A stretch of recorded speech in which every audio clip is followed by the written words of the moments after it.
A'udzubillahi minasyaitonirrajim. Bismillahirrahmanirrahim. Assalamualaikum warahmatullahi wabarakatuh. Waalaikumsalam warahmatullahi wabarakatuh. Alhamdulillah rabbil alamin. Salatu wassalamu ala sayyidil mursalin Muhammad bin Abdullah wa ala alihi wa sahbihi ajma'in. Wa ba'd. يقول الله تبارك وتعالى في كتابه الكريم أعوذ بالله من الشيطان الرجيم وذكر فإن الذكرى تنفع المؤمنين. Bapak-bapak jamaah sekalian yang ada di Zoom, ada Pak Didi, ada Ustadz Aang, dan teman-teman yang ada di live streaming Facebook. Semoga Allah Subhanahu wa taala mengampuni dosa-dosa kita semua dan memudahkan urusan-urusan kita baik di akhirat maupun di dunia ini. Amin ya rabbal alamin. Kemudian salawat dan salam untuk Rasulullah Muhammad sallallahu alaihi wa ala alihi wasallam. Insyaallah pada malam hari ini kita akan melanjutkan kembali kajian rutin kita Jumat malam. Insyaallah pada malam hari ini pemateri kita masih sama dengan yang pekan lalu, yaitu Al-Ustadz Al-Jamil Aang Ainal Yakin, SEIMAG, insyaallah dengan materi lanjutan dari pekan lalu, yaitu tafsir surah Al-Fatihah. Insyaallah pada malam hari ini ayat keempat sampai ketujuh. Mungkin teman-teman yang live streaming di Facebook, silahkan bisa di share infonya kepada teman-teman yang lain agar bisa bergabung dan kebaikan tidak berhenti hanya di kita saja, tapi kebaikan bisa tersebar lebih luas. Baik, ahlan wa sahlan Pak Hartarto, Masya Allah sudah bergabung bersama kita. Assalamualaikum Ustadz. Waalaikumsalam warahmatullahi wabarakatuh. Sehat Pak? Alhamdulillah, aman Pak. Alhamdulillah. Alhamdulillah. Baik, mungkin kita mulai saja ya langsung kepada pemateri kita sambil berjalan sambil menunggu teman-teman yang lain ya, yang insya Allah akan bergabung sebentar lagi. Baik, eh, waktu dan tempat kita serahkan kepada pemateri kita Al-Ustadz Aang Ainal Yakin. Kepada beliau kami persilahkan. Tafadhol Ustadz.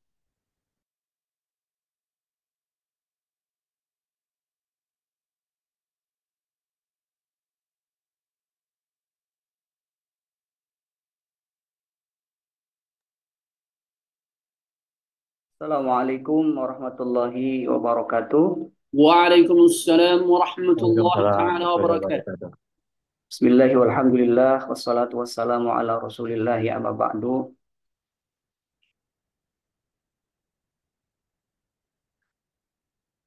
Faqad qala Allah Ta'ala fi kitabihil karim wa huwa asdaqul qailin.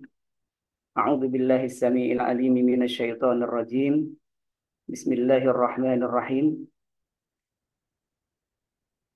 Yarfa'illahu alladhina amanu minkum walladzina utul ilma darajat. Al-ayah sadaqallahul azim.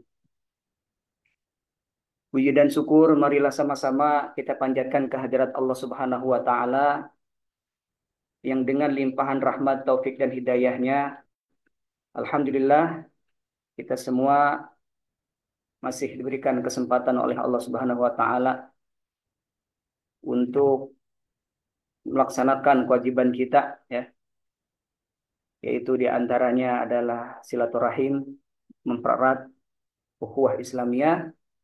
Kemudian yang kedua yaitu adalah menuntut ilmu agama. Dan ini merupakan sebuah nikmat yang besar yang harus kita syukuri dengan sebenar-benar syukur kepadanya. Salawat beserta salam mudah-mudahan tetap tercurah limpahkan kepada Nabi tercinta Nabi Muhammad Sallallahu Alaihi Wasallam, kepada keluarganya, para sahabatnya, tabi'in dan tabiatnya, serta mudah-mudahan kepada kita semua selaku umatnya fid dini wa dunya wal akhirah. Amin ya Allah ya Rabbal Alamin. Yang saya hormati Bapak GM Dompet.com, Hongkong, yang saya hormati Ustaz Husnul, kemudian juga para bapak-bapak ya, jamaah kajian online malam Sabtu ya, Pak Didi, Pak Hartato ya, kemudian bapak-bapak yang lainnya ya, yang tidak bisa saya sebutkan satu persatu ya. Semoga kita semua senantiasa mendapatkan ridho dari Allah Subhanahu wa taala. Amin ya Allah ya rabbal alamin.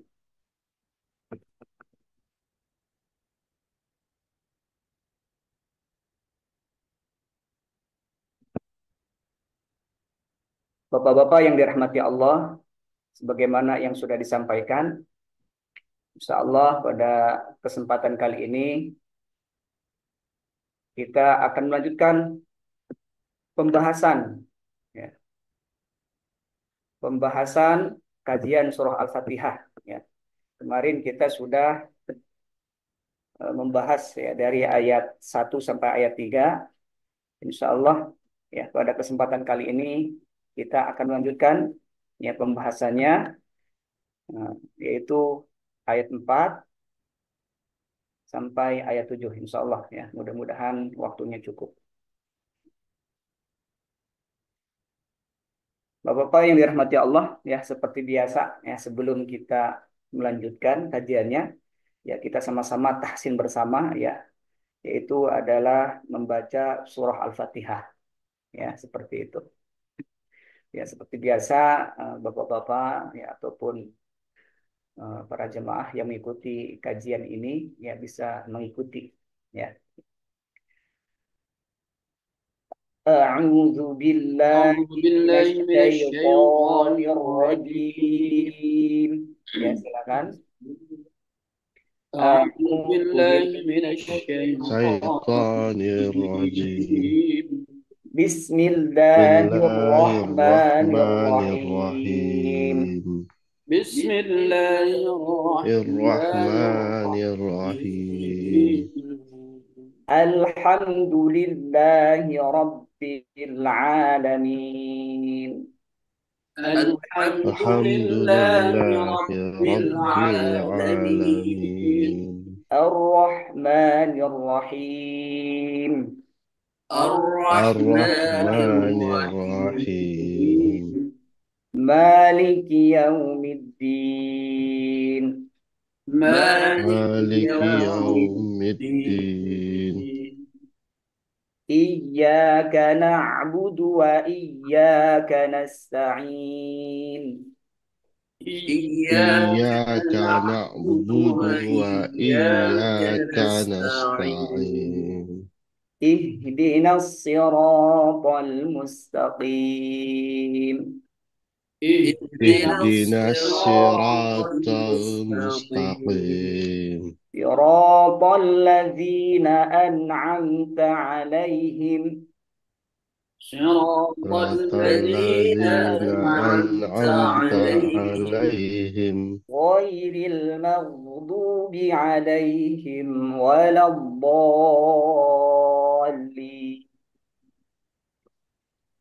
غير غير المغضوب المغضوب عليهم عليهم ولا ولا الضالين. الضالين Amin. Alhamdulillah kita آمين baru saja sama-sama membaca surah Al-Fatihah. Mudah-mudahan dengan pembacaan surah Al-Fatihah ini kajian kita semakin berkah. Allah memberikan Amin. ilmu bermanfaat kepada kita dan Ya kita Rabb. pun bisa mengamalkan ya ilmu yang kita miliki dalam kehidupan sehari-hari dengan niat ikhlas karena Allah Subhanahu wa taala. Itu. Bisa dilihat ya slide-nya. Bisa Slide bisa. bisa dipulin nggak, Tat? Nah, ini agak sulit ya. Tapi kelihatan kan? Kelihatan tapi kurang oke. Oh ya. Nah, kita lanjut ya ke pembahasan. Kemarin kita sudah membahas ayat pertama, ketiga dan ayat pertama, kedua dan ketiga ya. Bismillahirrahmanirrahim. Alhamdulillahirabbil alamin arrahmanir rahim. Ya. Pembahasan kemarin yaitu ya membahas tentang ya sifat-sifat Allah, ya bahwasanya Allah itu memiliki sifat Ar-Rahman Ar-Rahim ya. Dan semua sifat itu adalah nikmat yang Allah berikan ya kepada makhluk-makhluknya ya, baik ketika di dunia maupun di akhirat. Kemudian juga ayat kedua yaitu Alhamdulillahirabbil alamin mengingatkan kepada kita bahwa semua nikmat yang Allah berikan kepada kita, nikmat harta, ya, nikmat kesehatan, ya, kemudian nikmat-nikmat yang lainnya, semuanya itu adalah milik Allah dan semuanya itu adalah titipan yang harus benar-benar kita jaga. Artinya kita tidak boleh sombong apa yang telah dititipkan oleh Allah karena semuanya adalah titipan. Ya, pemilik yang sebenarnya itu adalah Allah. Maka ketika kita mendapatkan nikmat dari Allah ataupun mendapatkan pujian dari orang lain, ya, maka kita ucapkan alhamdulillahirabbil alamin. Ya, kemudian juga ayat ketiga Ar-Rahmanir Rahim, ya, yang Maha Pengasih lagi Maha Penyayang. Seperti itu. Jadi begitu besar nikmat Allah yang telah Allah berikan kepada kita semua. Ya, nah, Masya Allah. Kita lanjut kepada ayat selanjutnya, yaitu ayat keempat, ya. Maliki yaumiddin, ya. Pemilik hari pembalasan. Nah, sebelum kita lebih mengkaji, ya, lebih dalam lagi perihal ini, nah, kita teliti dalam segi bacaan, ya. Maliki yaumiddin, ya. Kata maliki ini, ya, bacaan maliki ini ada dua pendapat dalam membacanya, ya, atau dalam istilah qiraah, ya. Itu ada dua. Yang pertama bisa dibaca malik, ya, mimnya dibaca panjang, ya. Kalau mimnya dibaca panjang itu artinya pemilik. Kemudian pendapat bacaan yang kedua yaitu adalah malik, mimnya dibaca pendek, artinya adalah raja. Pendapat yang pertama yaitu dibaca malik, ya, mimnya dibaca panjang. Nah, ini menurut, ya, beberapa imam, ya, imam qiraah, ya, sab'ah. Nah, di antaranya adalah Imam Asim dan Kisai. Nah, dua ulama qiraah ini, ya, membaca malik itu dengan memanjangkan mimnya. Ya, ataupun dari kalangan sahabat yang membaca panjang mimnya itu adalah di antaranya, ya, ada, ya, misalkan Ibnu Abbas, Ibnu Mas'ud, ya, dan Ubay seperti itu. Nah, ini dari kalangan imam qiraat dan kalangan para sahabat yang membaca malik dengan malik memanjangkan huruf mimnya. Kemudian adapun pendapat yang kedua yaitu bacaan malik dibaca malik, mimnya dibaca pendek. Nah, ulama qiraah, ya, yang membaca seperti ini yaitu sisa dari qiraah sab'ah, berarti tinggal 5 orang lagi. Nah, siapa saja? Yaitu Abu Amr, Ibnu Kasir, Imam Nafi', ya, Ibnu Amr, dan Hamzah. Nah, jadi mereka membaca malik itu dengan memendekkan huruf mimnya malik. Nah, jadi ketika kita membaca lafadz malik dalam surah Al-Fatihah, ya, boleh dibaca dua. Boleh maliki atau maliki. Maliki yaumiddin. Nah, itu pendapat yang pertama. Pendapat yang kedua, maliki yaumiddin. Nah, terus mana yang benar, Ustaz? Dua-duanya benar. Nah, ya. Jadi dua-duanya benar. Nah, cuman kalau kita kan pakai imam qiraahnya apa? Imam Imam Asim, ya. Gitu. Imam Hafiz an Asim. Nah, maka kita harus membaca dengan memanjangkan huruf mimnya. Nah, seperti itu. Maliki. Itu. Kemudian timbul pertanyaan, Ustadz, lebih utama yang mana? Malik yang artinya pemilik atau Malik yang artinya raja. Nah, maka dalam hal ini ada ulama yang berbeda pendapat. Ya. Setidaknya ada dua pendapat ya dalam hal ini. Pendapat pertama mengatakan lebih tinggi Malik ya dalam arti pemilik ya. Kenapa? Nah, ini ada beberapa alasan. Yang pertama karena pahala membacanya jadi lebih banyak karena ditambah huruf alif. Ya enggak? Malik dengan Malik hurufnya lebih banyak Malik karena ada tambahan alif. Maka dalam segi pahala ya ini lebih banyak pahalanya. Itu alasan pertama ya, para ulama yang membaca dengan Malik. Kemudian alasan yang kedua bahwa nanti di hari kiamat dimungkinkan ada banyak raja. Namun yang jadi pemilik tetap hanyalah satu, yaitu adalah Allah. Ya, mungkin ya misalkan ya kayak sekarang ya kayak presiden gitu kan ya, yang memiliki istilahnya kekuasaan ya. Ya kalau di Indonesia ya Jokowi gitu kan misalkan ya. Kalau di apa Rusia Putin, ya Amerika Joe Biden.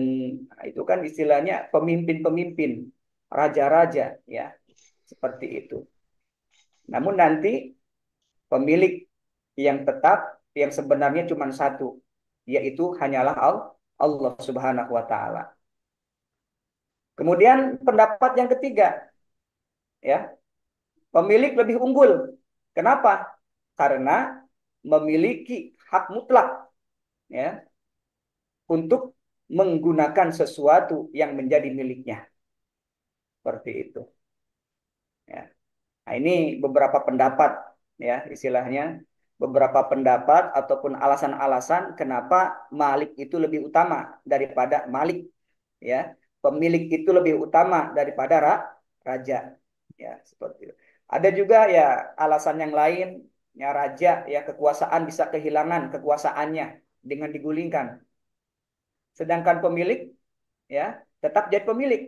Seperti itu kan? Ah, seperti itu. Kemudian pendapat yang kedua ya, yang berpendapat bahwa dibaca pendek itu lebih utama.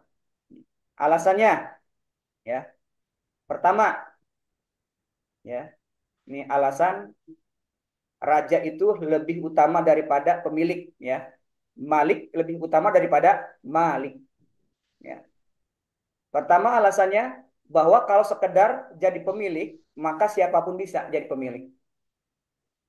Sedangkan untuk menjadi raja, hanya ada satu orang saja yang bisa dijadikan raja. Nah, maka Allah Subhanahu wa taala itu tidak ada sekutu baginya. Lebih layak disebut sebagai raja satu-satunya. Seperti itu. Ya. Nah, kemudian alasan yang kedua, karena dalam surah terakhir yaitu surah An-Nas disebut lafaz Malikin Nas. Ya. Mimnya dibaca pendek yang berarti raja manusia. Ya, seperti itu. Kemudian alasan yang ketiga, raja lebih utama daripada pemilik, ya. Malik lebih utama dibaca pendek karena lebih memudahkan ketimbang dibaca panjang. Ini dalam segi bacaannya. Nah, ini beberapa alasan ya dari beberapa ulama ya perihal mana yang lebih utama ya bacaannya dibaca panjang atau dibaca pendek. Mana yang lebih utama pemilik atau raja.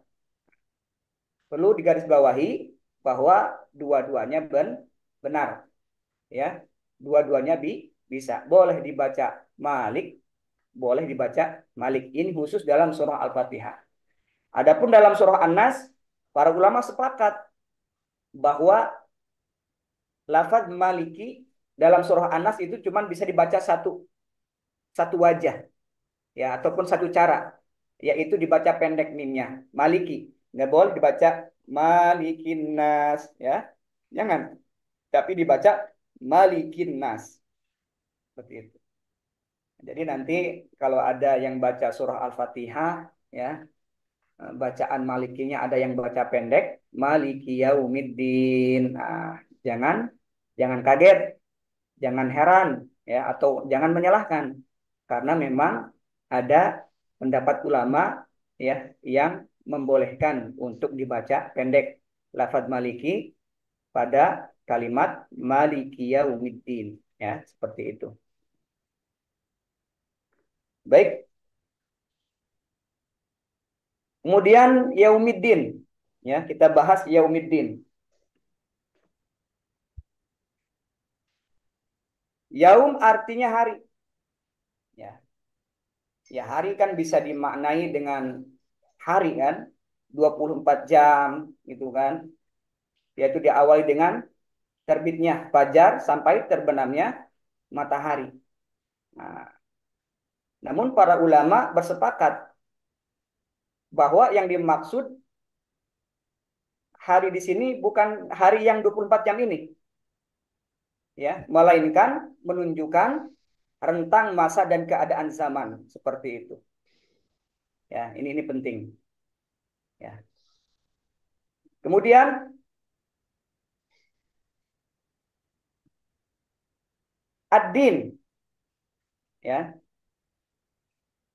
Sedangkan mana asli ad-din adalah jaza atau balasan dan imbalan. Nah, maka dari itu ada beberapa, ya, ulama yang memaknai perihal ad-din ini, ya. Jadi ad-din ini banyak artinya. Bisa diartikan perhitungan, bisa diartikan ganjaran, ya, atau pembalasan, bisa juga diartikan patuh, atau juga bisa diartikan ad-din ini menundukan, atau juga syariat atau agama, ya, arti dari kata ad-din ini. Nah, adapun ad-din yang selaras di sini adalah diartikan dengan pembalasan. Nah, jadi Maliki Yaumiddin maksudnya adalah Allah itulah yang berkuasa, ya, dan yang dapat bertindak dengan sepenuhnya terhadap semua makhluknya pada hari pembalasan nanti. Nah, seperti itu. Hmm. Ya, sebenarnya, ya, hari pembalasan tuh bukan, akhirat itu bukan hanya sekedar hari pembalasan saja, ya. Karena ada namanya hari kebangkitan gitu kan. Nah, kemudian hari penimbangan, ya. Kemudian ada disebut dengan hari pembalasan.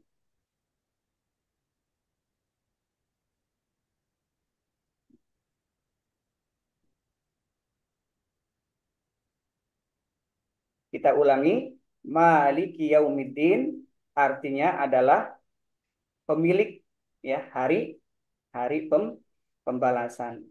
Nah, ini berkaitan dengan ayat-ayat sebelumnya, bahwasanya Allah memiliki sifat Ar-Rahman Ar-Rahim. Ya, Allah memberikan nikmat kepada seluruh makhluknya, baik beriman ataupun tidak beriman selama di dunia. Ya, nikmat itu banyak, bisa nikmat sehat, nikmat jabatan, nikmat kekayaan, ya, harta yang banyak, mobil yang mewah, istri yang cantik, rumah yang megah, tanah yang banyak, semuanya adalah nikmat yang Allah berikan. Dan semuanya itu adalah titipan, ya. Intinya semuanya milik Allah, ya. Jadi Allah titipkan kepada kita. Maka dari itu titipan yang Allah berikan di dunia ini harus benar-benar kita jaga. Harus benar-benar kita rawat dengan baik, dengan teliti dan telaten. Kenapa? Karena suatu nanti ada yang namanya hari pembalasan. Ya, nanti nikmat-nikmat yang telah Allah titipkan kepada kita, ya, baik itu jabatan, kekayaan, kemewahan dan lain sebagainya, itu nanti akan ditanya, akan dipinta kembali oleh Allah. Dan di saat kita bisa menjaganya dengan baik, nikmat yang telah Allah berikan, nikmat yang telah dititipkan oleh Allah kita gunakan untuk beribadah, gitu kan? Untuk berbuat baik, menolong sesama, maka nanti akan Allah balas dengan kebaikan pula. Akan tetapi sebaliknya, jikalau nikmat-nikmat yang telah Allah titipkan kepada kita selama di dunia ini kita salah gunakan, kita gunakan untuk bermaksiat, untuk berbuat dosa, ya, untuk meninggalkan perintah Allah, untuk melanggar larangan Allah, ya kan? Kita dikasih uang dipakai buat judi, kita dikasih uang dipakai buat nyogok, ya enggak? Kita dikasih kesehatan oleh Allah digunakan untuk berbuat maksiat, ya. Kemudian dikasih harta, rumah yang megah, ya, disombongkan, ya, sebagai sarana untuk menyombongkan diri, maka nanti di akhirat akan dibalas oleh Allah, ya, akan dibalas oleh Allah dengan siksa, azab dan lain sebagainya. Itulah dia Maliki Yaumiddin, bahwa Allah lah pemilik hari pembalasan.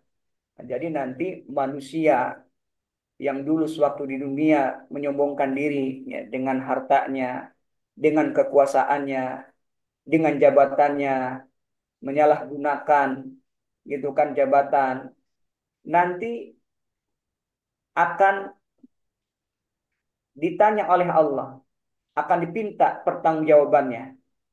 Ya. Apabila amanah, Allah balas dengan kebaikan. Apabila tidak amanah, maka akan dibalas dengan azab yang sangat pedih. Nauzubillah summa nauzubillah min dzalik. Ya. Nah, jadi hati-hati, ya, terutama ya orang-orang yang punya jabatan, ya, orang lain nggak tahu, ya, kita naik jabatan karena disombong, ataupun pemimpin-pemimpin yang memiliki kekuasaan gitu kan, ya, istilahnya baik sengaja tidak sengaja, ya, membuat rakyatnya menderita gitu kan, atau dengan kekuasaan tersebut, ya, istilahnya bisa membeli hukum sehingga yang benar menjadi salah, salah yang jadi benar, nanti di akhirat akan Allah balas sesuai dengan apa yang dilakukan orang tersebut sewaktu di dunia. Nah, jadi hati-hati, ya, apa yang kita lakukan, apa yang kita perbuat selama di dunia ini nanti akan dibalas oleh Allah Subhanahu wa taala, ya, sesuai apa yang telah kita lakukan. Kemudian kita lanjut. Nah, ini ayat selanjutnya. Iyyaka na'budu wa iyyaka nasta'in. Artinya hanya kepada Engkaulah kami menyembah, dan hanya kepada Engkaulah kami memohon pertolongan. Pada ayat-ayat sebelumnya disebutkan 4 macam dari sifat-sifat Allah, ya, yaitu pemilik seluruh alam, Maha Pengasih, Maha Penyayang, kemudian yang menguasai hari pembalasan. Nah, jadi sifat-sifat yang telah disebutkan itu adalah sifat-sifat kesempurnaan yang hanya Allah saja yang mempunyainya, ya. Nah, maka dari itu pada ayat ini Allah mengajarkan kepada kita, iyyaka na'budu wa iyyaka nasta'in. Mengajarkan kepada hambanya bahwa Allah sajalah yang patut disembah dan kepadanya sajalah seharusnya manusia memohon pertolongan. Ya, seperti itu. Nah, jadi ini sudah jelas, ya, bahwa yang wajib kita sembah hanyalah Allah. Yang wajib kita taati, yang wajib kita turuti, ikuti semua aturan larangannya hanyalah Allah Subhanahu wa taala. Ya. Jadi kita haruslah mengikrarkan yang demikian itu. Iyyaka, hanya kepada engkau. Ya. Nah, di sini jelaskan ya, kalau dalam pembahasan ya ilmu nahu ataupun alat, ya, iyyaka ini adalah domir, ya, untuk orang kedua, ya, dalam kedudukan mansub. Kenapa? Karena menjadi maf'ul bih ataupun objek. Nah, jadi kalau dalam bahasa Arab itu, tata bahasa Arab itu, maf'ul bih itu seharusnya apa? Sesudah fiil, fa'il, fiil, fa'il, fiil, fa'il, maf'ul. Nah, sedangkan di sini maf'ul bihnya malah diawalkan. Nah, jadi jika mendahulukan yang seharusnya diucapkan kemudian, maka dalam ilmu balaghah ini menunjukkan qasr, yaitu pembatasan yang bisa diartikan hanya atau pengkhususan seperti itu. Jadi artinya ayat ini hanya kepada engkau saja kami menyembah dan hanya kepada engkau saja kami memohon pertolongan. Nah, jadi ibadah dan meminta pertolongan ini khusus kepada Allah. Makanya iyakanya di depan, ya. Kenapa enggak na'budu iyyaka gitu kan? Tetapi iyyaka na'budu seperti itu. Ini pembahasannya, ya. Kemudian iyyaka dalam ayat ini diulang 2 kali. Yang pertama iyyaka na'budu. Yang kedua wa iyyaka nasta'in. Nah, jadi kata iyyakanya ada 2. Maksudnya apa? Nah, ini gunanya untuk menegaskan bahwa ibadah dan isti'anah, ya, ataupun meminta pertolongan, ya, itu hanya dikhususkan, dihadapkan kepada Allah, seperti itu. Kemudian untuk mendapatkan ataupun mencapai kelezatan dalam munajat dengan Allah, ya, maka seorang hamba, ya, dalam menyembah Allah itu harus dengan segenap jiwa, ya, segenap jiwa, ya, tak ada yang lebih nikmat dan lezat perasaannya daripada bermunajat kepada Allah. Nah, jadi ketika kita beribadah, ketika bermunajat, maka jiwa, ya, raga ini harus memang benar-benar dihadirkan, ya, seperti itu. Kemudian, jadi ketika kita ibadah ini, kita seolah-olah begini, ya, ya Allah, ya, zat yang wujud, yang bersifat dengan segala sifat kesempurnaan, yang menjaga dan memelihara seluruh alam, yang melimpahkan rahmat dan karunia-Nya dengan berlipat ganda, yang berkuasa di hari pembalasan. Engkau sajalah yang kami sembah. Dan kepada Engkau sajalah kami meminta pertolongan. Karena hanya Engkau yang berhak disembah. Dan hanya Engkau yang dapat menolong kami. Nah, maka dengan semacam itu, kita akan merasa lebih khusyuk dalam menyembah kepada Allah. Nah, dan seolah-olah lebih tergambar kepadanya kebesaran yang disembahnya itu. Nah, inilah yang dimaksud oleh Rasulullah dalam sabdanya, engkau menyembah Allah seakan-akan engkau melihatnya. Seperti itu. Jadi ketika kita beribadah itu usahakan seakan-akan kita ini melihat Allah. Ya, gini kan? Kalau kita melihat Allah, ya kita kan takut. Ya, seperti halnya kita menghadap bos, bertatap muka dengan pimpinan ataupun atasan. Ya, kita kan segan. Kita dalam keadaan siap, gitu kan? Pikiran kita fokus kepada bos yang kita hadapi atau pimpinan yang kita hadapi. Kita nggak berani berpikir macam-macam, ya, berbuat aneh-aneh. Hatinya, pikirannya fokus kepada pimpinan yang ada di hadapan kita. Ya enggak? Seperti itu. Ya, dalam hal ibadah seharusnya seperti itu. Nah, jadi ketika kita ibadah ini seolah-olah kita ini melihat bahwa Allah itu ada di hadapan kita. Jadi dikarenakan kita merasakan Allah itu ada di hadapan kita, ya otomatis kita nggak berani macam-macam, ya nggak berpikir yang aneh-aneh, nggak berpikir ke sana ke sini, gitu kan. Kemudian niatnya juga khusyuk hanya karena Allah semata. Kenapa? Karena kita takut sedang menghadap Allah, Tuhan, Raja alam semesta, Tuhan dan Raja yang sesungguhnya. Nah, ini penting. Nah, Ustadz, sulit ya kalau kita ibadah, ya kita seolah-olah merasakan Allah itu ada di hadapan kita. Ya minimal kalau sulit seperti itu, minimal kita yakin bahwa Allah itu memperhatikan ibadah ibadah kita. Ya enggak? Ya seperti halnya gini. Kalau karyawan kerja dilihatin pimpinannya, otomatis akan telaten.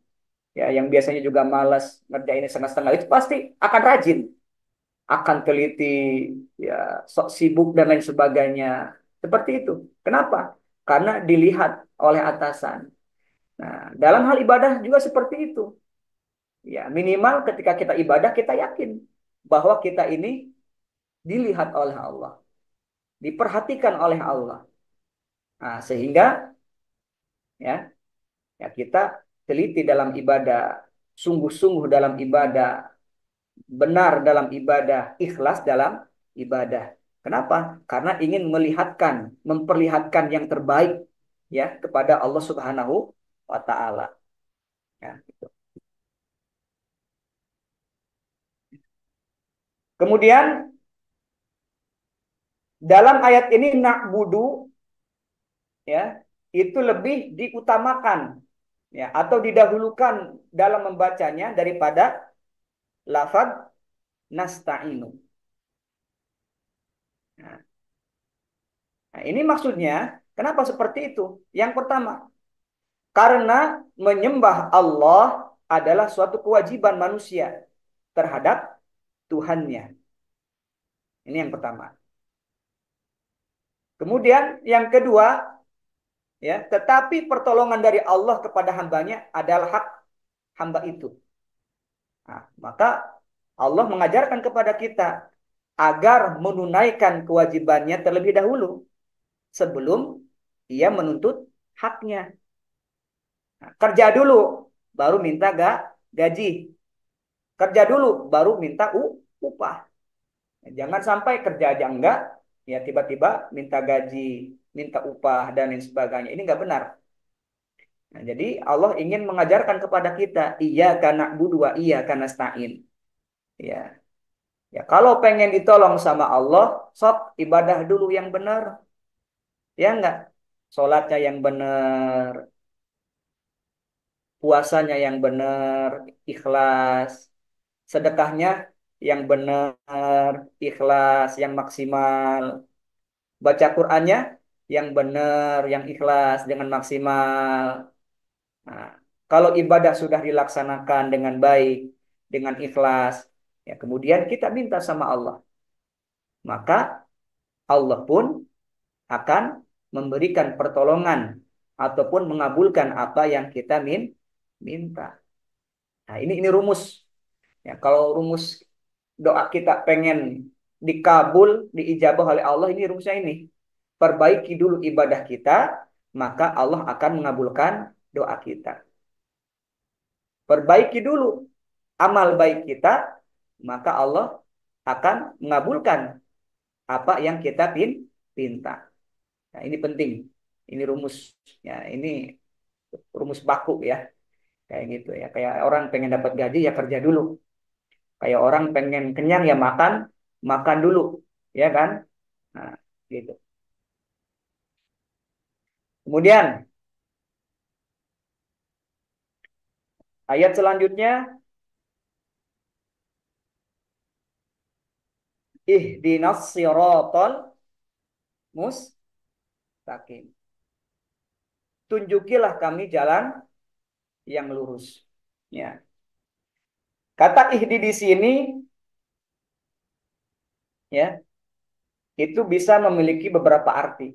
bisa diartikan pimpinlah, tunjukilah, berilah hidayah, ya. Adapun arti hidayah itu ialah menunjukkan suatu jalan atau cara menyampaikan orang kepada orang yang ditujunya dengan baik. Nah, ya, kayak gitu. Nah, maka dari itu,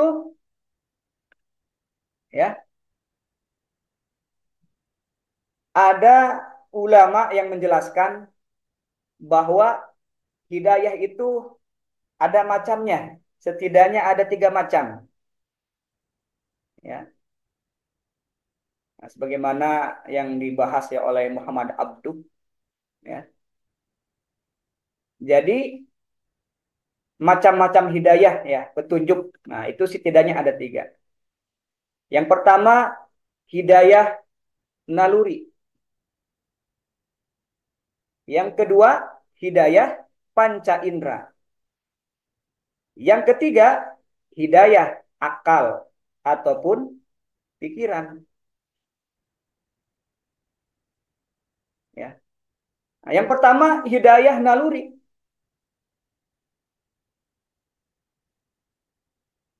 Nah, jadi hidayah naluri ini ya Allah berikan kepada manusia. Begitu juga dengan binatang-binatang. Ya, dilengkapi oleh Allah dengan bermacam-macam sifat. Nah, jadi naluri ini yang timbulnya bukan dari pelajaran, bukan dari pengalaman, melainkan ya telah dibawanya dari kandungan. Nah, jadi hidayah naluri ini memang sudah ada ya semenjak dalam kandungan. Ya, naluri itu. Contoh naluri ya. Naluri seorang ibu melindungi anaknya. Itu kan? Jangankan manusia, contoh hewan lah. Ya, seganas-ganasnya macan nggak bakal bunuh anaknya. Pasti sifat naluri keibuannya timbul. Oh, ini anak saya. Ya, petunjuk kan tuh. Nah, berarti harus saya lindungi. Ya. Atau ketika lebah ya mau bertelur, ya itu kan membuat sarang. Ya, ya ketika mau memproduksi madu kan bikin sarang dulu kan, ya kan? Atau burung ketika mau bertelur bikin sarang.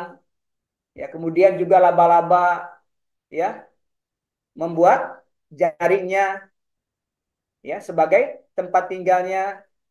Kemudian juga semut membuat lubang ya sebagai tempat tinggalnya. Kemudian menimbun makanan di dalam lubang tersebut.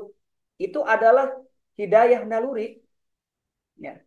Hidayah tersebut Allah berikan ya pada makhluknya ya saat makhluk tersebut masih ada dalam kandungan.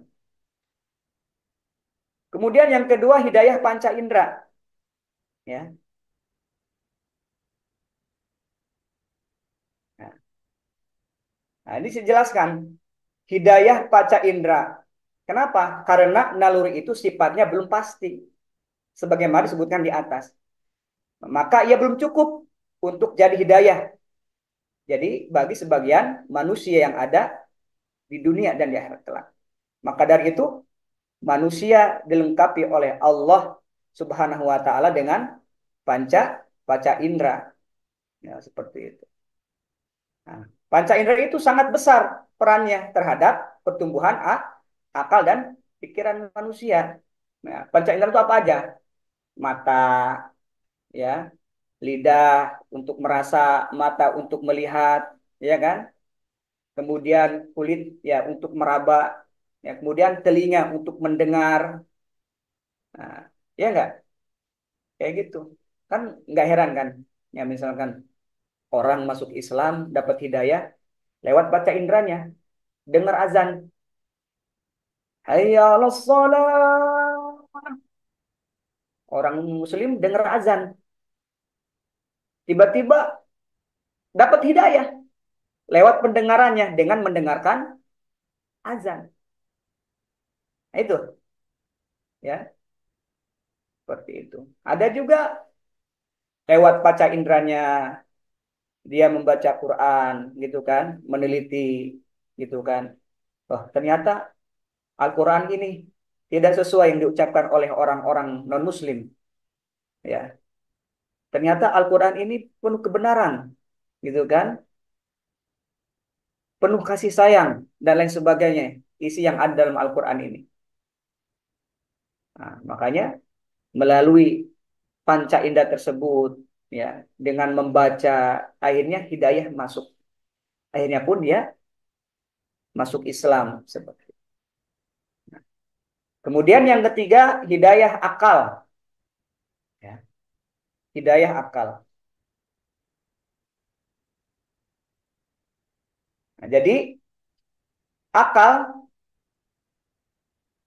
dan kadar kesanggupannya dengan adanya akal manusia dapat menyalurkan naluri ke arah yang lebih baik.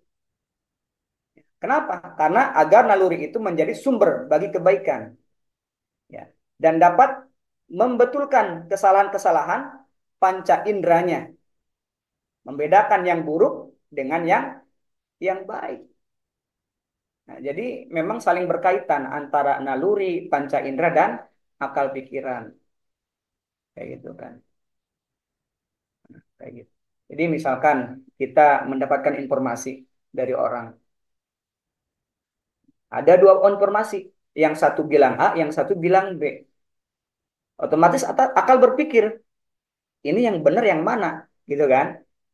Akhirnya melalui pikiran tersebut, ya, orang tersebut mencari kebenaran mana yang benar. Akhirnya dilihat pendapat A, pendapat B. Oh, ternyata B yang benar. Ya, begitu.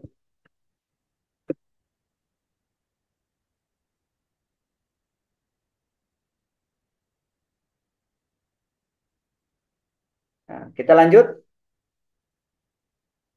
ya. Kemudian juga hidayah akal itu, ya, yang selanjutnya adalah benih agama dan akidah tauhid pada jiwa manusia, ya. Ya, akal itu berpikir, ya, bahwa yang kasih nikmat ini adalah Allah, yang ngasih hidup ini adalah Allah, ya, yang ngasih sehat ini adalah Allah. Nah, dikarenakan orang tersebut memiliki benih agama, oh iya, akhirnya dia berpikir semuanya Allah yang memberikan. Nah, maka dari itu, ya, saya harus berterima kasih sama Allah. Kenapa? Karena saya punya hutang budi sama Allah, harus membalas budi Allah, yaitu dengan cara menjalankan perintahnya, menjauhi larangannya. Ya, sehingga dengan pemikiran seperti itu dan benih agama yang ada dalam dirinya itu mendorong, ya, menunjukkan manusia tersebut agar menjalankan perintah Allah dan menjauhi larangan Allah. Nah, kemudian yang selanjutnya, ya, nah, ini yang selanjutnya ayat ke-7. Siratal ladzina an'amta 'alaihim ghairil maghdubi 'alaihim waladdallin. Nah, tadi kan dijelaskan ihdinas siratal mustaqim. Ya, tunjukilah kami ke jalan yang lurus. Timbul pertanyaan, jalan yang lurus itu yang kayak gimana? Ya, yang kayak gimana sih jalan yang lurus itu? Nah, maka di sini jelasin, ya. Siratal ladzina an'amta 'alaihim ghairil maghdubi 'alaihim waladdallin. Jalan yang lurus itu adalah jalan orang-orang yang telah engkau beri nikmat kepadanya, bukan jalan mereka yang dimurkai dan bukan pula jalan mereka yang sesat.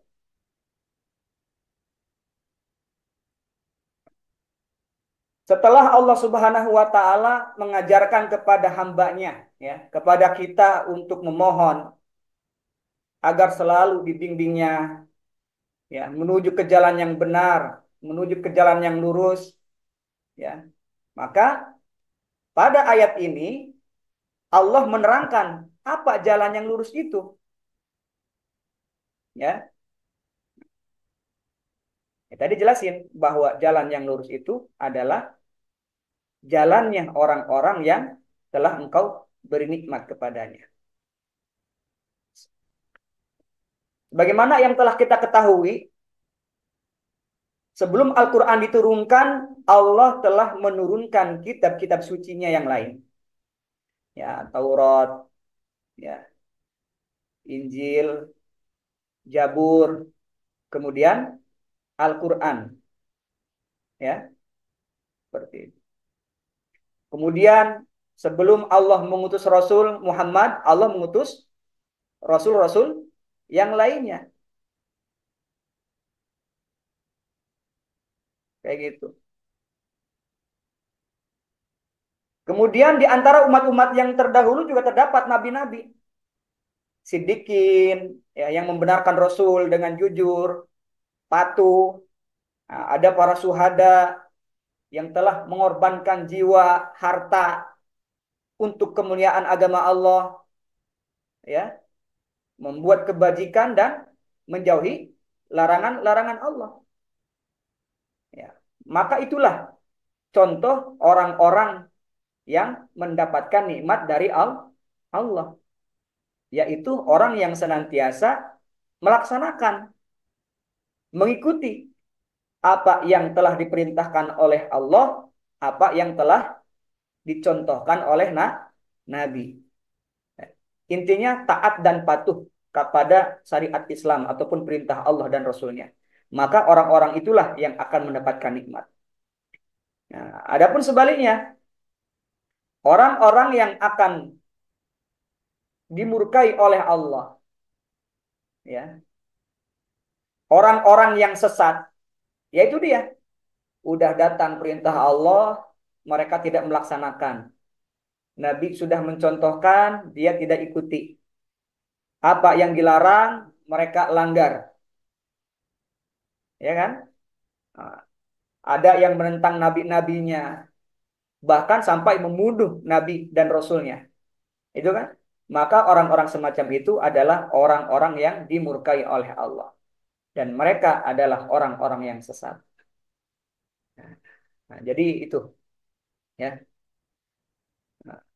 pemahaman, ya, ataupun arti dari siratal ladzina an'amta alaihim ghairil maghdubi alaihim waladdallin. Jadi, Masya Allah. Mungkin hanya ini yang bisa saya sampaikan. Ya, alhamdulillah kita sudah sama-sama membahas, ya, tafsir ataupun mengkaji, ya, surah Al-Fatihah dari ayat pertama sampai ayat ketujuh. Dan ayat pertama sampai ayat ketujuh ini saling berkaitan antara satu dengan yang lainnya. Ya, bisa saya simpulkan bahwa Allah adalah Tuhan yang sebenarnya. Allah memiliki sifat Ar-Rahman Ar-Rahim. Dengan sifat Ar-Rahman Ar-Rahim tersebut, Allah memberikan nikmat kepada makhluknya. Dan sebuah nikmat yang telah diberikan kepada makhluknya semuanya adalah titipan.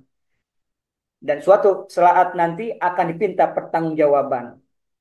Apabila amanah itu dilaksanakan dengan baik, maka Allah akan balas dengan kebaikan.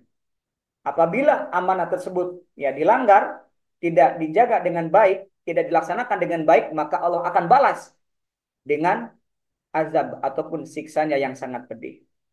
Ya. Kemudian juga kita selaku manusia, ya, diperintahkan, ya, ibadah hanya kepada Allah, meminta pertolongan hanya kepada Allah, tidak boleh beribadah menyembah kepada selain Allah.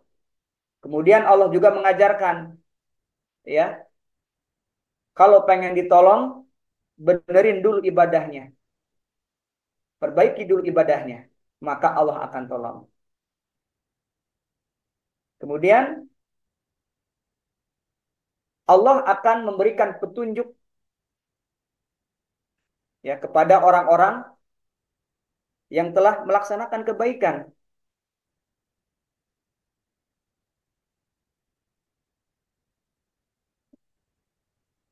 Dan orang-orang yang mendapatkan petunjuk tersebut adalah orang-orang yang diberi nikmat oleh Allah Subhanahu wa taala. Dan orang yang akan mendapatkan nikmat dari Allah Subhanahu wa taala itu adalah orang yang menjalankan perintah Allah, menjauhi larangan Allah. Ya. Dan orang-orang yang akan dimurkai oleh Allah serta mendapatkan kesesatan, yaitu adalah orang-orang yang tidak melaksanakan perintah Allah dan tidak menjauhi larangan Allah. Mungkin hanya ini yang bisa saya sampaikan. Kurang lebihnya mohon maaf.